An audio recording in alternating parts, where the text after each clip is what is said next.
Huwag niyo nung gawin yan. Baka madisgrasya kayo. Kahit na. Kung malayo kayo, hindi kayo nakamotor, okay. Pwede. Pero kung nakamotor, iwasan natin yun. Baka madisgrasya, baka sabihin, ito lang yung guardian na, pag ganun pa kasi. Ha? Huwag na natin gawin yan. Kasi ang ganito, halimbawa man, kung pumasok kayo natin sa grupo, para hindi na wala kung sino lahat, ganito tayo. Morning, mga brother and sister. Di ba? Halimbawa kung dadaan ka lang, pwede ka rin pa rin. Kasi ito ang iba natin. Buha! Tanong! May tanong? May sagot. Tanong nyo. Kahit Oo, huwag maya. ano natin, para maumpisahan natin ang reception. Wala kayong tanong?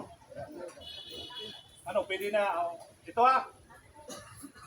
Habang hindi pa tayo nag-reception, sabihin ko sa inyo, may panahon pa kayo kung pwede kayo mag-back out. Sino gusto mag-back out? Wala. Kasi parang naka-one piece. Pang-boxing. Ready. Ready na ito. Ha? Siguro boxer. Ano mo? Anong chapter?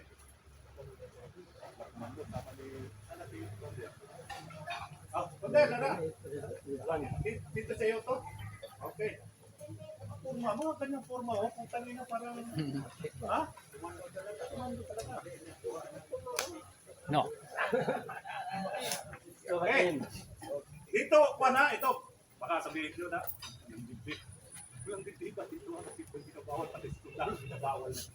Ha? Okay. Ito, sabagay, walang siguro niya. Pero walang kwan dito, basta exercise lang tayo. Reception, kwan tayo, more in exercise lang. Normal lang yan, di ba? Sa sino galing sundalo? Yung nakadaan ng Kapgo, si HDF, ano? Sino nakadaan? Wala. Okay. Ibig sabihin, huwag nyo bumagi yung reception, mga push-up, sit-up, commando crawl, wala. Dito nyo makita ngayon. Okay. Walang tanong. Walang sagot. Go! Isa.